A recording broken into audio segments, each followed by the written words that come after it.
Eduardo Costa, das sombras ao palco. Raízes e sonhos. Eduardo Costa nasceu em Minas Gerais, em uma família simples. A casa rangia com o vento, e o frio parecia cortar a pele. Ainda menino, descobriu a música ao ouvir violeiros na praça. Improvisava instrumentos, batendo em latas ou esticando fios de nylon para ouvir sons. Um dia vou cantar para milhares, dizia ao irmão mais velho, olhos brilhando. Sonhar é bom, mas lembra que a vida não espera, respondeu ele, cético. Na mesa, muitas vezes faltava comida. Eduardo via os pais racionarem feijão e pão, dividindo migalhas. A música era seu abrigo, cada nota, esperança. A estrada da juventude. Quando adolescente, Eduardo decidiu seguir seu sonho. Com o violão velho nas costas, saiu da cidade natal. Dormia em rodoviárias, bancos de praças, quartos improvisados cheirando a mofo. Tocava em bares que mal pagavam. Se continuarmos assim, vamos morrer de fome antes de tocar em algum palco grande, reclamou um amigo. A gente vai chegar lá, eu juro, respondeu Eduardo. Estrada de terra à noite, chuva caindo, ônibus lotado. A estrada parecia testar sua determinação. Cada dificuldade alimentava sua voz, tornando-a intensa e verdadeira. A noite dos 3 ratos. Numa noite fria, sem comer há 2 dias, os 3 amigos estavam fracos. Um deles desmaiou no chão. Então ouviram barulhos. 3 ratos corriam no canto do quarto. A gente precisa comer, não tem outro jeito, disse Eduardo. Capturaram os ratos, acenderam uma fogueira e cozinharam o improvável. O cheiro era forte, o gosto amargo, mas era sobreviver ou desistir. Um dia ninguém vai imaginar o que passamos, disse Eduardo ao céu. Fogueira, sombras no rosto dos jovens, silêncio pesado, a tentação e o aviso. Meses depois, em uma cidade pequena, Eduardo conheceu uma jovem misteriosa. Ela era garota de programa, mas havia algo no olhar dela. Horas se passaram entre risos e conversa. Quando chegou a hora do pagamento, Eduardo percebeu que não tinha dinheiro. Você acha que minha vida é fácil? Disse a jovem, ofendida. Eu só tenho a minha música, respondeu Eduardo. Ela olhou, percebeu a sinceridade e deixou-o ir, mas disse, quem deve, paga. A vida vai cobrar. Rua deserta à noite, luz fraca de lampião, expressão de vergonha e reflexão. Bares, viagens e pequenos sucessos. A vida na estrada continuou. Cidades pequenas, festas de interior, bares improvisados. Dormiam onde podiam, tocavam para poucas pessoas. Mais um show para 10 pessoas, disse um amigo. Cada pessoa é uma vitória. Vamos em frente, respondeu Eduardo, cantando com emoção. Pouco a pouco, rádios locais começaram a tocar suas músicas. Pequenos cachês surgiam. Cada vitória lembrava-lhe das noites de fome, dos ratos, da jovem, da promessa feita à fogueira. Cena visual, bar antigo, mesa de madeira, violão desafinado, público pequeno mas atento. Amizades e diálogos da estrada. Os amigos de Eduardo tornaram-se irmãos de estrada. Conversas longas, brigas, risos e reflexões ocupavam as madrugadas. Você já pensou que tudo isso poderia dar errado? Disse um amigo, olhando a estrada vazia. Sim, mas eu prefiro tentar e cair do que nunca tentar, respondeu Eduardo. Cena visual, estrada ao amanhecer, neblina, violão apoiado no ombro. As viagens, os perrengues, as rodoviárias e as filas para conseguir um prato de comida moldaram sua força de vontade. Primeiros contatos com a música profissional. Um pequeno produtor começou a notar seu talento. Rádios locais tocaram suas músicas. Pequenos cachês surgiam, e Eduardo ainda lembrava da fome, dos ratos, do aviso da garota de programa. Lembra daquela noite dos ratos? Perguntou o amigo. Como esquecer? Aquilo me ensinou a nunca desistir, respondeu Eduardo. Cada música gravada era um passo, cada aplauso uma recompensa, cada viagem uma lição. Primeira turnê. Eduardo finalmente conseguiu uma pequena turnê, viajando por cidades maiores. O público ainda era pequeno, mas a experiência crescia. Aprendeu a lidar com imprevistos, atrasos, cancelamentos,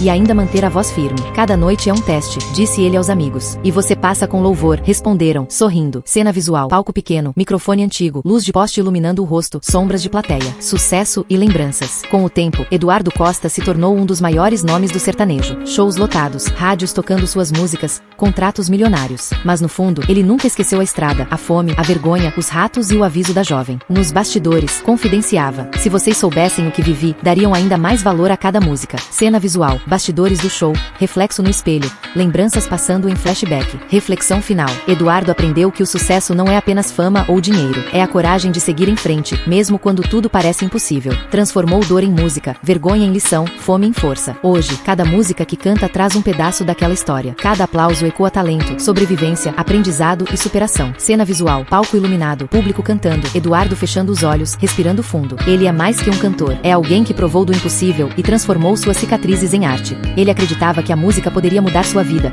mas não sabia ainda que o sucesso viria acompanhado de muitos desafios. Um desses desafios seria o homem que ele mais confiava naquele momento, o seu empresário. Esse empresário havia aparecido em sua vida prometendo mundos e fundos. Dizia conhecer gravadoras, rádios e até artistas consagrados que poderiam abrir portas para Eduardo. Com fala mansa e jeito convincente, ele se apresentava como alguém disposto a transformar o cantor em um fenômeno. Eduardo, inocente e faminto pelo reconhecimento, acreditou em cada palavra. Assinou o contrato sem ler direito, confiando apenas na promessa de que tudo daria certo. No começo, parecia que estava funcionando. O empresário arrumava shows em pequenas cidades, sempre dizendo: é só o início, logo você estará nos palcos grandes. Mas a cada apresentação, Eduardo notava algo estranho. As casas estavam lotadas, o público vibrava, mas o dinheiro nunca chegava em suas mãos. Quando perguntava sobre os cachês, o empresário respondia que era preciso reinvestir na carreira. Confie em mim, Eduardo. O sucesso vem, mas primeiro temos que plantar para depois colher. O cantor seguia em frente, cantando com alma, acreditando no sonho. Mas por trás, o empresário guardava para si grande parte do que ganhava. Enquanto Eduardo pegava ônibus velhos, dormia em pensões baratas e mal tinha o que comer, o empresário andava em carros novos e ostentava roupas caras. Alguns amigos começaram a alertar: Eduardo, abre os olhos. Esse homem não é o que parece. Mas a confiança era tanta que o cantor ignorava os avisos. Ele acreditava que a gratidão era mais forte do que a desconfiança. Certo dia, Eduardo foi convidado para um grande show em uma cidade importante. O empresário disse que era a chance da virada, que ali poderia estar a imprensa que o projetaria nacionalmente. Eduardo ensaiou como nunca, preparado para dar o melhor de si. O espetáculo foi um sucesso absoluto. Público emocionado, aplausos intermináveis, vozes cantando junto cada refrão. Mas, ao final, quando foi perguntar sobre o pagamento, recebeu apenas promessas vagas. Eduardo, você não entende, esse show foi de divulgação, não tinha cachê. Mas pense na visibilidade. O coração do cantor começou a pesar. Como poderia sustentar a família apenas com visibilidade? Como continuaria a viver de música sem recursos para seguir viagem? Aos poucos, as mentiras foram se revelando. Um músico da banda confidenciou que o empresário recebia valores altíssimos pelos shows. Outro funcionário mostrou comprovantes escondidos, revelando que Eduardo havia sido enganado por anos. A ficha caiu como um soco no estômago. O homem que ele considerava um irmão, alguém em quem depositara toda a fé, havia roubado seus sonhos. Eduardo sentiu raiva, tristeza e, acima de tudo, traição. Foi nesse momento que tomou uma decisão corajosa. Afastou-se do empresário, rompeu o contrato, mesmo sem saber para onde ir. Preferiu a incerteza da caminhada sozinho à prisão de viver nas mãos de alguém desonesto. Os dias que se seguiram foram de muita dificuldade. Eduardo voltou a cantar em bares, muitas vezes por um prato de comida. Mas agora tinha a consciência limpa e a certeza de que sua luta era verdadeira. Cada nota cantada era carregada de dor, mas também de esperança. E foi justamente essa verdade que começou a tocar o coração das pessoas. Aos poucos, o público aumentava, e novos empresários, honestos dessa vez, passaram a se interessar por seu talento. Eduardo aprendeu, da forma mais dura possível, que nem todos que estendem a mão querem realmente ajudar. Muitos apenas se aproveitam da ingenuidade e da sede de vencer. Mas também aprendeu que a verdade sempre vence a mentira, e que o talento genuíno não pode ser apagado. Anos mais tarde, já consagrado, Eduardo Costa olhava para trás e lembrava da traição. Não com rancor, mas como uma lição de vida. Ele dizia em entrevistas: eu já fui enganado, já passei fome, já dormi no chão. Mas foi isso que me deu força para ser quem eu sou hoje. O ex-empresário, por sua vez, desapareceu dos holofotes. Dizem que tentou enganar outros artistas, mas a fama de golpista o acompanhou até o fim. Enquanto isso, Eduardo brilhava nos palcos, com milhares de fãs cantando suas músicas em coro. Essa história ficou como um lembrete eterno. O talento pode ser explorado, mas nunca destruído. E a verdade, mais cedo ou mais tarde, sempre vem à tona. Assim, Eduardo Costa venceu não apenas no mundo da música, mas também na vida. Mostrou que, apesar das armadilhas e das quedas, é possível se reerguer e brilhar ainda mais forte. E para os fãs, a lição era clara. O verdadeiro sucesso não está em nunca cair, mas em se levantar todas as vezes que tentarem derrubá-lo. E foi exatamente isso que Eduardo fez. A vida de Eduardo Costa sempre foi marcada por sonhos e superações. Desde criança, ele tinha a imagem viva de um dia ter uma fazenda só sua, um pedaço de terra onde pudesse ouvir os pássaros ao amanhecer, cavalgar livremente e descansar da correria do mundo. Anos depois, já com a carreira de cantor consolidada, resolveu que era hora de realizar esse sonho. Depois de meses procurando, encontrou uma fazenda charmosa, com colinas verdes, um rio que cortava o terreno e uma casa antiga de madeira que parecia ter parado no tempo. Não era a maior fazenda da região, mas tinha uma energia diferente. Eduardo não pensou duas vezes, comprou-a. Para ele, aquele era o começo de uma nova fase da vida. Nos primeiros dias, mergulhou na rotina do campo. Acordava cedo, fazia questão de ajudar os peões, cuidava dos cavalos e até se arriscava a tocar violão no curral. Ali surgiram músicas que jamais teriam nascido em meio ao barulho das cidades. Mas havia algo que sempre o intrigava. Um velho vaqueiro lhe contou sobre histórias de tropeiros que, séculos atrás, teriam escondido riquezas nas terras daquela região. Certo dia, montado em seu cavalo, Eduardo decidiu explorar áreas mais distantes da fazenda. Seguiu uma trilha pouco usada, cercada por árvores retorcidas e mato fechado. Depois de algumas horas cavalgando, encontrou uma fenda na pedra coberta por samambaias. Curioso, desmontou e entrou.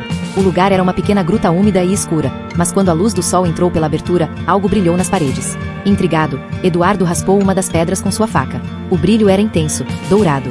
Sem acreditar, levou uma amostra para ser analisada. Dias depois, recebeu a confirmação: ouro puro. Sua fazenda escondia uma mina de ouro. Eduardo ficou em choque. Ele já era um artista de sucesso, não precisava de mais riqueza, mas aquela descoberta era algo que poderia mudar o destino de qualquer um. Por alguns dias, ele ficou dividido. Deveria explorar a mina? Vender a fazenda por um valor inimaginável? Ou guardar aquele segredo só para si? Após refletir bastante, decidiu que não deixaria a ganância destruir o que mais amava: a simplicidade da vida no campo. Manteve a descoberta em segredo, confiando apenas a 2 homens de confiança. A mina permaneceu escondida, intacta, como um tesouro guardado pela própria natureza. Eduardo continuou sua vida de fazendeiro e cantor, cuidando dos animais, recebendo amigos e tocando violão ao entardecer. Às vezes, sentado no alpendre, olhava para o horizonte e pensava: o ouro pode comprar muita coisa, mas não compra a paz que eu sinto aqui. Para ele, aquele segredo não era uma fonte de riqueza, mas um lembrete de que a vida é cheia de surpresas e que os maiores tesouros podem estar onde menos se espera. Com o tempo, a fazenda virou o seu refúgio, um lugar sagrado de inspiração. E toda vez que passava perto da gruta escondida, Eduardo sorria. Sabia que guardava uma história única, uma dádiva misteriosa que apenas o destino havia lhe concedido. Assim, seguiu sua vida, entre os palcos iluminados e a calmaria do campo, sendo não só um cantor amado, mas também o guardião de um segredo de ouro.